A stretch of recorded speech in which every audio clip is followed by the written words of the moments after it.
That tube of super glue sitting in your junk drawer? It was born from a desperate attempt to build better weapons during World War II. What started as a military failure became one of the most revolutionary adhesives in human history. Today, we think of super glue as the ultimate quick fix. Broken mug handle? Super glue. Loose button? Super glue. Emergency nail repair? You guessed it. This clear, fast-setting adhesive has become synonymous with instant repairs and countless household emergencies. But its origin story takes us to a very different place. Picture this. It's 1942, and America has just entered World War II. The military desperately needs better equipment, especially improved gun sights for soldiers. Clear plastic gun sights would give troops a significant advantage over traditional metal ones. They'd be lighter, more precise, and wouldn't fog up in different weather conditions. Enter Harry Coover, a brilliant chemist working for Eastman Kodak Company. His mission seemed straightforward: develop a crystal-clear plastic that could be molded into precision gun sights. The military was counting on innovations like this to give American forces an edge on the battlefield. Coover and his team began experimenting with cyanoacrylates, a family of chemical compounds that seemed promising for creating clear plastics.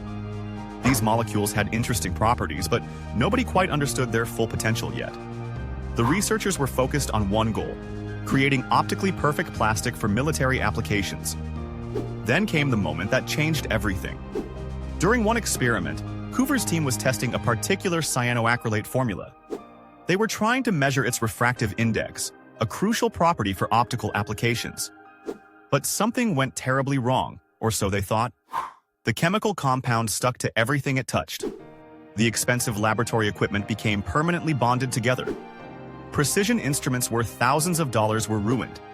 The researchers couldn't separate anything that had come into contact with this mysterious substance. Coover's initial reaction? Complete frustration. This wasn't what they needed at all. Gun sights that glued themselves to everything would be useless to soldiers. The military wanted clear plastic, not some impossibly sticky mess. The experiment was deemed a failure, and the team moved on to other formulations. But here's where the story gets interesting. Years later, in 1951, Coover was working on a completely different project. He was trying to develop heat-resistant materials for jet aircraft canopies. The post-war aviation industry was booming, and clear, durable materials were in high demand for these new flying machines. While reviewing old research notes, Coover remembered that strange, sticky compound from his wartime experiments. Something clicked in his mind. What if this wasn't a failure at all? What if this incredible bonding strength was actually the discovery's greatest asset? Coover decided to revisit cyanoacrylates, but this time with a completely different perspective. Instead of seeing the powerful adhesion as a problem, he began exploring it as a solution. He realized he'd accidentally created something that could bond almost any materials together instantly and permanently. The first commercial version appeared in 1958, marketed as Eastman 910. It wasn't an immediate hit. People didn't quite know what to do with this strange new adhesive. Traditional glues required mixing, heating, or long drying times.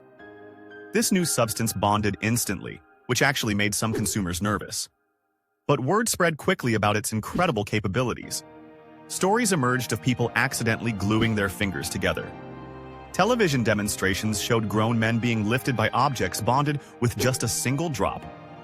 The public's fascination grew as they realized this wasn't just another glue, it was something entirely revolutionary. The Vietnam War ironically brought superglue full circle to its military origins. Medics discovered that cyanoacrylate could instantly seal wounds, stopping bleeding and preventing infection. Soldiers carried tubes of superglue for emergency medical treatment. The same compound that failed to make gun sights was now saving lives on the battlefield. Today's superglue is essentially the same formula Coover accidentally discovered in 1942. Modern versions include stabilizers and additives, but the core cyanoacrylate chemistry remains unchanged. What was once a laboratory mistake now generates billions in annual sales worldwide. Coover's accidental discovery reminds us that innovation rarely follows predictable paths. Sometimes our greatest failures contain the seeds of unexpected success. The next time you reach for that tube of superglue, remember, you're using a weapon of war that became a tool of peace, all because one scientist refused to dismiss a beautiful mistake.